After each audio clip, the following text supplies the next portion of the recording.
예, 마켓 시그널입니다. 매주 월요일은 또 여러분들 기다리시는 한국투자증권 법인금융센터 장영혁 팀장님 함께하겠습니다. 팀장님 어서 오십시오. 네, 안녕하세요. 그러게요. 미중 협상은 뭐 될 듯 말 듯 이 마지막 단추를 못 깨고 있는 상황이고 홍콩 문제는 사실 여전히 부담스러운 상황인데 또 주말 선거에서는 또 결과들이 글쎄 뭐 그 결과 따라 또 이제 끝나는 것도 아니고 지소미아는 또 좀 한 단계 건너갔고 여러 변수들이 진행 중입니다. 시장 판단 어떻게 하세요? 일단 지난주 시장서부터 간단히 얘기하고 이제 그런 이슈들 얘기할 텐데요. 지난 주간으로 보니까 코스피가 한 3% 정도 빠졌고 코스닥이 한 5% 넘게 빠졌더라고요. 특히 유난히 이제 코스닥 시장이 좀 약했죠. 그래서 뭐 내용들 하나하나씩 들여다 보면은 먼저 뭐 미중 얘기 안 할 수 없죠. 뭐 말 그대로 온탕냉탕입니다. 그러게 말입니다. 뭐 자료 하나 보시면은요. 이 로이터에서 얘기 나왔던 거 사실 이거 나오고 나서 시장에서 조금 골치 아팠었던 것 같아요. 그러니까 1단계 합의가 그러니까 뭐 스몰 딜이라고 우리가 얘기를 했는데 이 스몰 딜 합의조차도 내년으로 미뤄질 수 있겠다. 사실 이 얘기 나오기 전에는 트럼프가 한 방 매겼죠. 중국에다가. 나는 그 관세 철폐 합의한 적 없는데 라고 얘기하니까 중국이 이건 또 뭔 소리야 라고 얘기가 나왔던 거고 그러면서 서로 또 균열이 좀 발생되면서 나왔던 얘기가 1단계 합의가 올해 이루어지기 어렵다라는 얘기였습니다. 근데 또 역설적으로 지난 금요일 날 트럼프 발언을 들어보면은 뭐 얘기한 거 그대로 제가 그대로 읽어드리면 무역 합의가 잠재적으로 매우 가깝다. 중국이 미국보다 훨씬 더 합의를 원하고 있다라고 얘기를 하더라고요. 뭐 초반에 말씀드렸던 것처럼 말 그대로 온탕냉탕입니다. 쉽게 깨질 것 같지는 않아요.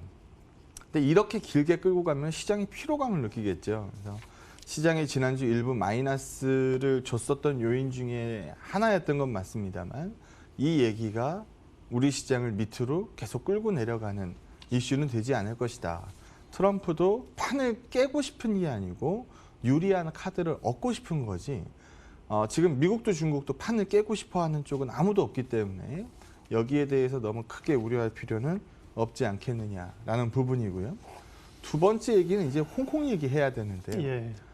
일단 홍콩 인권법이 미 의회에서 처리가 되면서 이제 중국이 일단 뭐 발끈했죠. 솔직히 우리 뭐 방송에서 적합한 표현인지 모르겠습니다만 전 세계에서 오지랖 제일 넓은 국가가 사실 어디예요? 사실 미국입니다. 뭐 여기도 껴들어야 되고 저기도 껴들어야 되고 물론 뭐 세계 경찰이라고 부르니까 물론 그럴 수 있습니다. 근데 중국 입장에서 홍콩 얘기 건드리는 원차이나 스토리를 건드리는 거는 참을 수 없는 역린이거든요. 그러다 보니까 중국에서는 발끈했어요. 그러면은 미 의회에서 홍콩 인권법 처리한 다음에 결국 대통령이 서명해야 되잖아요. 그럼 트럼프가 서명할까요, 안 할까요? 제가 보기에는 이 홍콩 인권법의 대통령 서명은 미중 무역 협상의 지렛대로 작용을 할 가능성이 높습니다. 카드로 쓸 가능성이 그렇죠. 높죠. 그래서 트럼프 입장에서는 카드를 쥐고 싶은 거지. 이 카드 판때기를 뒤집어 엎고 싶은 게 아니니까. 아마 홍콩 인권법 얘기도 최악으로 치닫지는 사실 않을 거고요. 또 주말 사이에 있었던 홍콩 선거 같은 경우에도 보게 되면 친중파가 참패하고 범민주가 압승인데 그런데 이렇게 되면 사실은 그 민의를 반영하는 거잖아요. 그렇게 해서 이제 중국 정부가 홍콩에 어느 정도 좀 자치권을 주고 이러면 되는데 이거 사실 쉽지 않죠. 그러니까요. 그렇지 않으면 사실은 더 불길이 붙으면서 시위가 악화될 수도 물론 있거든요. 그럴 수 있습니다. 그래서 그런 부분들은 우리 시장의 불확실성으로 뭐 여전히 남아 있겠습니다만 지난주에도 뉴스에서 우리가 여러 번 봤었던 것처럼 이거 뭐 거의 시가전 분위기예요. 그러게요. 이 분위기 지금 당장 이번 주서부터 없어지지는 않겠습니다만 지난주에 우리가 좀 자극받았었던 이슈는 홍콩 인권법 미 의회 처리 이슈였습니다. 이 분위기 이런 상태에서 홍콩 선거가 뭐 친중이 이길 거라고 본 시각은 아무도 없었을 거 아닙니까? 그러니까 어느 정도 이 시위가 이어지는 것은 뭐 기정사실이었던 것 같고요. 미국의 간섭에 대해서 중국이 어떻게 처리할까라는 부분이 굉장히 큰 이 변수로 남는 이슈였는데 미중 무역 협상의 지렛대에 지나지 않을 카드로 바뀐다라고 한다면 이거 우리가 또 처음에 이슈 접할 때는 무섭지 사실 겪어보면 별거 아닌 일들 많거든요. 그래서 홍콩 얘기는 뭐 굉장히 신경 쓰이는 이슈인 건 맞습니다만 이 또한 우리 시장을 밑으로 끌고 가는 얘기로 써먹기에는 좀 부족합니다. 여기 한번 보시게 되면 지금 홍콩도 소위 말해서 난리가 났죠. 예, 그래서 GDP 성장률이 지금 소위 박살나는 걸 보고 있는 상황이고요. 이 파란색 선은 이 실업자 수 보여주고 있는데요. 지금 정상적으로 경제활동 이어가기가 어렵죠. 뭐 그 시위 장소에 있는 그 근처에 있는 상가들 그러면 장사 되겠습니까? 어려울 것 같던데요. 그래서 이런 분위기가 이어진다라고 하면 우리 대한민국 전체 수출 비중 중에서 홍콩 4번째 위치하고 있는 이 국가인데 사실 홍콩으로 내보내서 중국으로 들어가는 것도 뭐 굉장히 많죠. 그래서 우리한테 약한 시장은 아닙니다. 뭐 중하지 않은 시장은 절대 아니에요. 그래서 홍콩 얘기가 우리 시장에 분명히 마이너스 요인인 건 맞지만 이 얘기가 우리 자체적인 펀더멘탈 마이너스 요인은 아니지 않느냐라는 부분이고요. 세 번째 지난주에 우리 시장에서 또 뜨거운 감자였던 게 지소미아였죠. 예. 제 이제 법인 고객들 중에서 좀 이제 오너분들은 연세가 좀 있으시잖아요. 그런 분들은 지난주에 저한테 이 질문들을 많이 하더라고요. 지소미아 이거 깨고 나면은 이거 미국이 깨지 말라는데 이거 깨고 나면 우리 소위 말해서 미운털 박히는 거 아니냐. 이렇게 되면 시장 좀 힘들어지지 않겠느냐라는 질문들을 많이 하셨는데요. 저는 이렇게 대답했죠. 그럴 가능성도 그렇게 크지 않아 보이고요. 사실 우리 시장이 반영할 만큼 반영한 것 같은데 글쎄요, 저는 그렇게 보지 않습니다. 라는 쪽으로 말씀을 드렸었는데 네.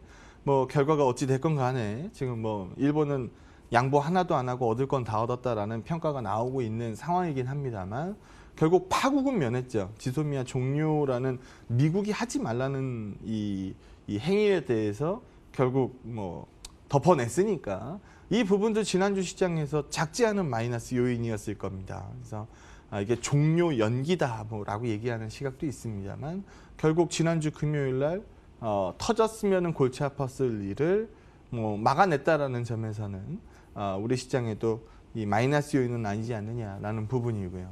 마지막 네 번째 이슈는 좀 짚고 넘어가야 되는데요. 내일 모레죠? 내일이군요. 내일이 화요일이니까 26일 종가로 해서 MSCI 이 변경 이슈가 있죠. 중국이 여기 보시는 것처럼 중소형주 지수 편입 비율까지 20% 낄 거라고는 시장이 예상하지 않았습니다. 근데 생각보다 빠른 편입 비율을 보여주고 있죠. 그러면 햇볕 뜨는 쪽이 있으면은 해 지는 쪽도 있기 마련이거든요. 그럼 어느 한쪽에서는 비중이 떨어진다는 얘기입니다. 그래서 여기 보시는 것처럼 뭐 사우디가 들어가고 중국 A주 중소형주까지 20% 편입을 주고 나면 결과적으로 우리 쪽에서는 마이너스 뜨는 이 비중이 좀 더 예상보다 늘어나기 때문에 이게 지난주에 외국인들 매도를 상당 부분 자극했을 수 있죠. 지난주에 환율도 올랐잖아요. 그래서 그런 부분들이 지난주 마이너스 요인으로 작용을 했습니다. 근데 우리 이거 지수 조정하는 거 한두 번 보는 거 아니죠. 종가에 출렁하고 나면 다음서부터는 지나간 일이 돼버리니까 이 부분도 지난주에 작지 않은 마이너스 요인이었던 거는 맞지만 이게 이번 주에도 똑같은 이슈로 외국인들 매도를 자극하지 않는다라고 보고 있고요. 당장 내일입니다. 그래서 내일 종가 이슈 전까지 해결하려는 뭐 미리 매도하는 외국인들 예. 상당 부분 있었을 거기 때문에 급한 불은 끄지 않았겠느냐. 지난주에 마이너스 요인 크게 4가지로 나눠봤는데 이번 주에도 똑같은 크기로 마이너스를 끌고 갈 이슈는 다소 부족하지 않느냐. 지난주에 소위 눌림에서 이번 주는 다시 긍정적 그림을 그려봐도 무관하지 않겠느냐라고 판단합니다. 예, 시장에 대한 그림부터 그려봤고요. 뭐 여전히 시장이 이제 무너지는 그런 국면이 아니라고 하면 이제 종목별 대응, 어떤 종목, 어떤 섹터를 주목해야 될 것인가가 최근에 관심사거든요. 네. 종목 이야기 좀 해주세요. 네. 뭐 지난주에도 마지막 코멘트로 무너질 것 같았으면 벌써 무너졌습니다라고 얘기를 했는데 뭐 무너지지 않고 잘 뻗ing겨내고 있으면 아직 기대감이 남아 있는 거죠. 그럼 이제 종목들을 들여다봐야 되는데 지난주에 유난히 종목들이 약했습니다. 그 중에서도 강한 종목들을 몇몇 개 이제 꼽아보면 네. 뭐 많은 분들이 이제 인정하실 텐데 스튜디오 드래곤 얘기를 안 할 수 없어요. 그 어려운 시장에서 강세였고 지난주 금요일 날에는 갭상승 출발해서 음봉이 굉장히 크게 박혔는데 그 얘기서부터 한번 해보도록 하겠습니다. 요즘 우리 OTT라 그러죠. 오버 더 탑 이 영상 플랫폼들 얘기 많이 나와요. 우리 대표적인 게 뭐 있어요? 우리 국내에는 또 뭐 웨이브라든지 예. 뭐 요즘 광고 많이 나오더라고요. 뭐 디즈니 플러스라든지 뭐 넷플릭스라든지 우리 뭐 이름만 대면 알만한 데들 굉장히 많이 있습니다. 그 중에서 우리가 일반적으로 얘기 많이 들어왔고 소위 말해서 미드 좀 본다라고 하시는 분들이 제일 잘하는 데가 뭐예요? 넷플릭스. 네, 넷플릭스입니다. 이 넷플릭스가 뭐 저는 뭐 드라마 잘 안 보니까 이 뭐 드라마 명들을 나열하기는 좀 어렵겠습니다만 뭐 히트친 드라마 시리즈들 굉장히 많았죠.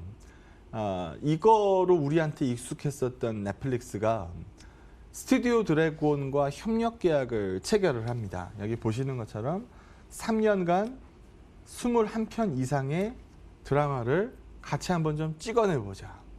이건 스튜디오 드래곤하고 맞닿아져 있는 얘기죠. 그럼 스튜디오 드래곤이 IP를 갖고 있을 거고 그럼 그 유통권은 누가 갖고 있느냐? CJ ENM이 예. 유통권을 갖고 있다. 그러면서 넷플릭스한테 방영권 형태로 판매를 하는 거죠.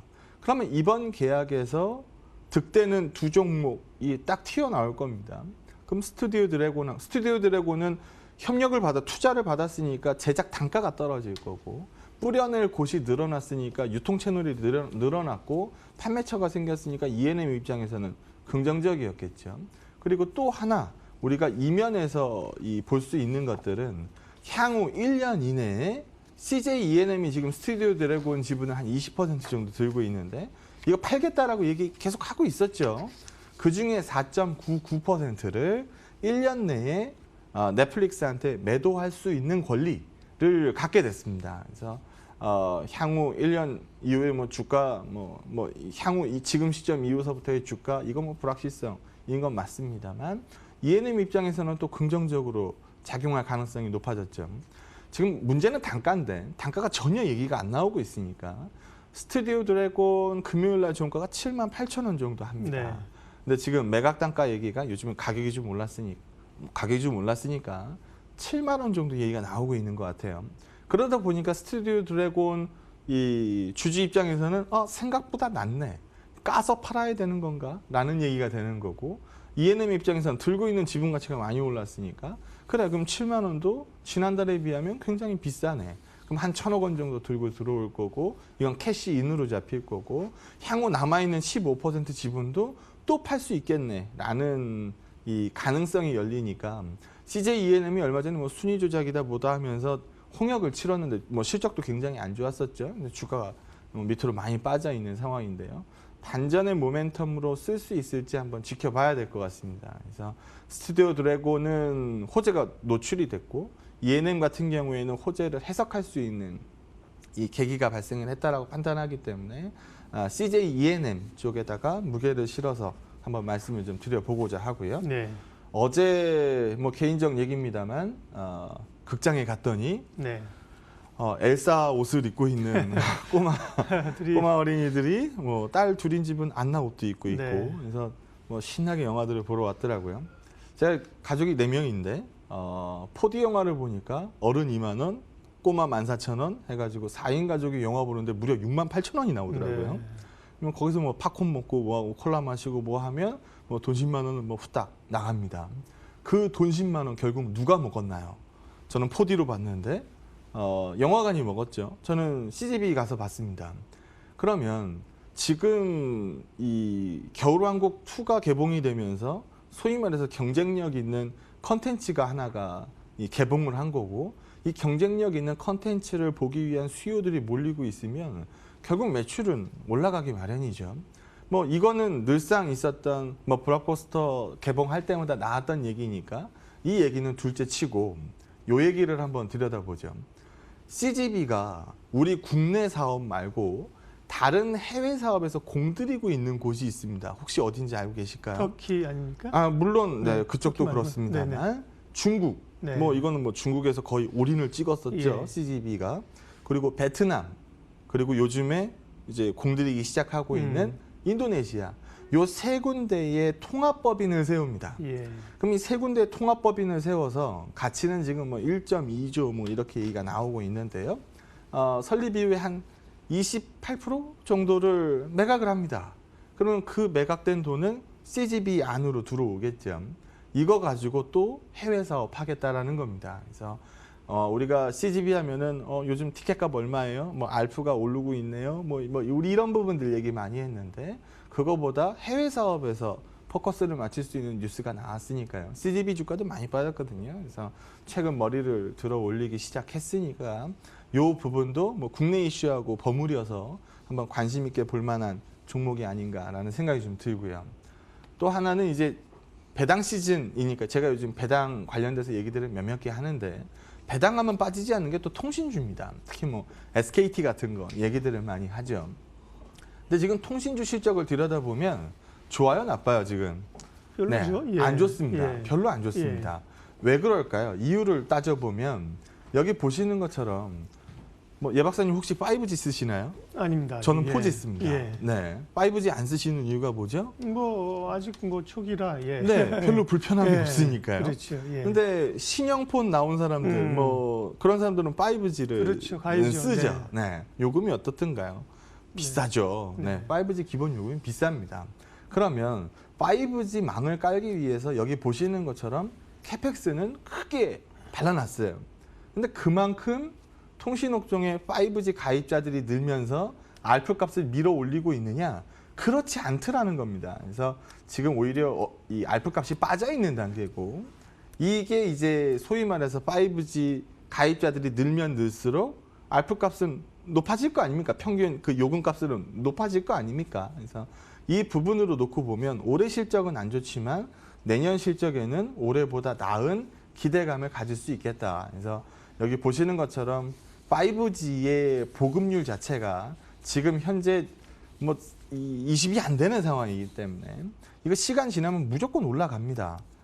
이건 뭐 당연한 거죠. 그렇죠. 우리가 어느 순간 뭐 2G, 3G 가입자를 뭐 보기 힘든 것처럼. 예. 그래서 이 그림이 나오고 나면 소위 말해서 통신에 대한 어닝은 올해보다는 내년으로 기대감이 높아질 거기 때문에 지금 주가 안 좋습니다만 연말 배당 이슈까지 감안해서 뭐 타픽 SKT로 제시할 수 있는 통신주까지 한번 들여다보는 한 주 한번 만들어 보셨으면 좋겠습니다. 예, 종목 이야기 쭉 했습니다. 사실 뭐 방어주, 내수주 이렇게 접근한 건 아니었는데 포커스를 가져다 보니까 이제 컨텐츠라든지 통신이라든지 뭐 이런 쪽 얘기가 좀 집중적으로 됐습니다.